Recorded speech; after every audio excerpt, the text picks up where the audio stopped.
Okay. तो अब ये तो हो गया क्लियर आपको कि चक्रों के लिए, और बेसिकली हम मुद्रा, मेडिटेशन, मुद्रा, ब्रीदिंग और मंत्रा, इन सबको ज्वाइन करके क्यों करते हैं। अब बात आती है कि मैंने आपको जो बोला था कि आप जो भी मंत्र चूज करेंगे या जो भी आप मुद्रा चूज करेंगे वो आप दिन में 3 बार करेंगे, राइट। और मैंने आपको रीजन भी बताया था कि जब हम 3 बार करते हैं तो उस टाइम पर हमारी अलग अलग तरीके से वायु जो है वो ऊपर नीचे होती है और हमारी पूरी बॉडी में बैलेंस कर देती है। तो अब इसके लिए जो 3 टाइमिंग्स हैं, आप टाइमिंग्स लिख सकते हैं। टाइमिंग्स तो मेरे ख्याल से मैंने आपको बताए हुए हैं पहले भी। पहला जो मॉर्निंग का टाइम है वो 4 बजे से 10 बजे के बीच में होता है। ठीक है। दोपहर का टाइम जो है वो 11 बजे से 5 बजे के बीच में होता है। ठीक है। और तीसरा टाइम जो है वो 6 बजे से रात 12 बजे के बीच में होता है। परफेक्ट। अब ये 3 टाइम बेस्ट टाइम है आपको, अगर 3 बार दीदी पुष्पा। रिपीट करना। अच्छा, मैं रिपीट करती हूँ, रिपीट। पर जो चीज, हाँ अभी आप म्यूट कर दीजिए, जो चीज रह जाएगी ना आप मुझसे दोबारा पूछ लीजिएगा। ऐसे क्या होता है, बीच में आप कुछ पूछते हैं तो मैं भूल जाती हूँ कि मैंने क्या बोलना था आगे, मेरा लिंक टूट जाता है। तो ये 3 टाइम जो है, अगर आपने 3 टाइम करनी है तो ये टाइमिंग्स बेस्ट हैं। आप इसमें से अपने हिसाब से कोई भी टाइम चूज कर सकते हैं। लेकिन आप जिसको बोलते हैं सुपर बेस्ट टाइम, पहले आप ये टाइम दोबारा सुन लीजिए। सुबह का टाइम है 4 बजे से 10 बजे तक। ठीक है। दोपहर का टाइम है 11 बजे से 5 बजे के बीच में। और रात का, शाम का टाइम है 6 बजे से रात को 12 बजे के बीच में। ये तो है बेस्ट टाइम।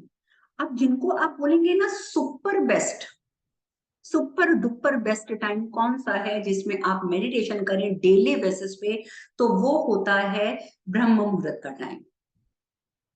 क्योंकि देखिए, जब आप पांच जैसे 5 बजे के बाद आप करने बैठते हैं, सपोज आप 5 बजे के बाद उठते हैं और आप 5 बजे के बाद आप मेडिटेशन करने बैठते हैं, मुद्रा लगाते हैं, तो आपकी क्या होती है कि प्राण वायु और अपान वायु आपस में मिल जाती है। तो उससे आपकी हेल्थ अच्छी होने लग जाती है, आपकी लॉन्ग लाइफ होती है, मतलब आपको काफी बेनिफिट्स मिलते हैं। इसी तरीके से जब आप दोपहर को या रात को करते हो तो भी आपकी उदान वायु भी मिलने लग जाती है, उदान वायु के साथ व्यान वायु मिलने लग जाती है। तो ये 4 वायु जो हैं वो बारी बारी से ये अलग अलग टाइमिंग्स पे चलती हैं। लेकिन अगर आप ब्रह्म मुहूर्त में उठकर आप 40 मिनट्स के लिए, 20 मिनट्स के लिए अगर चैंट कर लेते हो, तो उस टाइम पर जो एक्टिवेट होती है वो होती है आपकी समान वायु।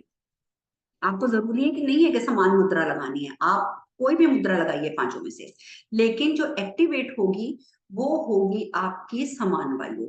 और समान वायु जब हमारे शरीर में एक्टिवेट होती है तो वो बाकी की जो 4 वायु हैं उनको ऑटोमेटिकली बैलेंस कर देती है। तब आपको बेनिफिट नजर आया। अगर आप ब्रह्म मुहूर्त में उठ गए तो आपको बाकी वायु की तरफ तो जाने की जरूरत ही नहीं है। आपने सुबह सुबह उठ के कर लिया, समान वायु आपकी एक्टिवेट हो गई, आपकी बाकी वायु ऑटोमेटिकली एक्टिवेट हो गई। तो आपको कोई चक्कर ही नहीं है कि आप कितने बजे कर रहे हो। एक तो ये लॉजिक है। अब दूसरा आता है, हाउ डू यू नो कि ब्रह्म मुहूर्त कितने बजे है। वैसे तो मैं अपने मंत्र शक्ति ग्रुप में सब कुछ करवा चुकी हूँ आपको। 3:10 पे। नो। 3:30 सो बजे। मैं दोबारा एक बार क्लियर कर रही हूँ, जबकि मंत्र शक्ति ग्रुप में मैंने ये चीज करवाई है। देखिए, sunrise, sunset, moon rise, moon set, चाहे चंद्रमा का उदय हो या अस्त हो या सूर्य का उदय हो या अस्त हो, उसका एक स्पेसिफिक टाइम रोज होता है। आप मानते हैं इस चीज को, है ना। अभी हमें कोई स्पेशल चीज करनी होती है तो हम फटाफट अपना गूगल पे लिखेंगे आज सूरज कितने बजे उग रहा है, आज सूरज कितने बजे डूब रहा है। अगर वो टाइम फिक्स हो, ठीक है, तो हमें देखने की जरूरत क्या है। और जब रोज सूर्य और चंद्र का उदय अस्त अलग अलग टाइम पे होता है तो ब्रह्म मुहूर्त एक ही टाइम पे कैसे हो सकता है। लॉजिक लगाइए, आप खुद लॉजिक लगाइए।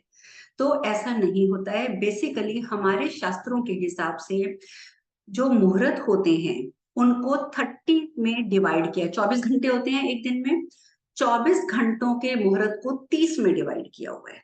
30 में, 30 30।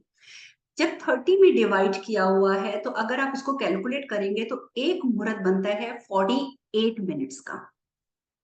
24 घंटे में से एक मुहूर्त बनता है 48 मिनट का।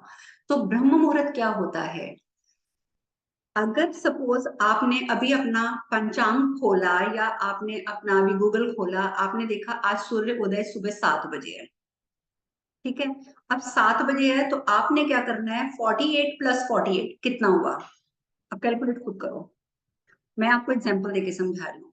तो आपने 2 मुहूर्त को काउंट जमा कर लेना है।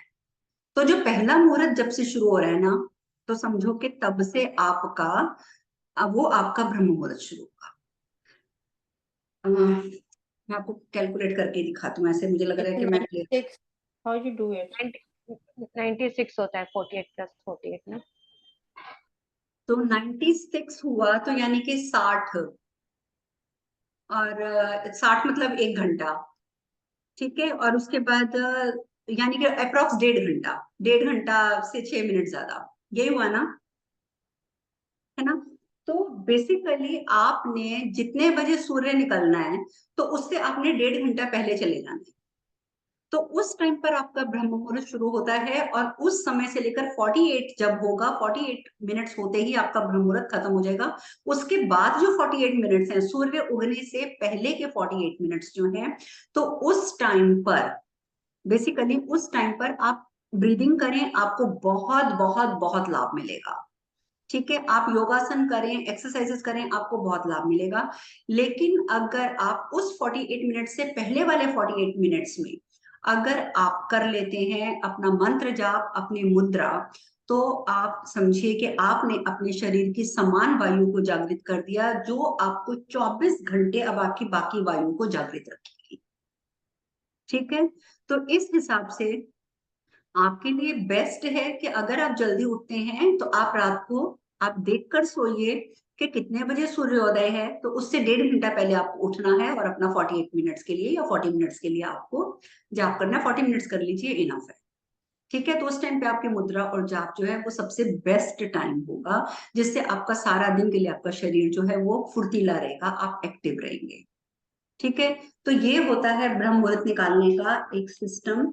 इस तरीके से आप निकाल के करेंगे, इस तरीके से आप निकाल कर टाइम, इस टाइम के हिसाब से करेंगे तो आपको बहुत ज्यादा बहुत अच्छा बेनिफिट मिलेगा। तो अब अगर इससे रिलेटेड किसी का भी कोई क्वेश्चन है तो पहले आप ये क्वेश्चन कर लीजिए, हम आगे बढ़ेंगे। तो गुरु माँ, जैसे ये ब्रह्म मुहूर्त में एक बार अगर हम कर लेते हैं तो दिन में करना जरूरी है कि नहीं जरूरी है?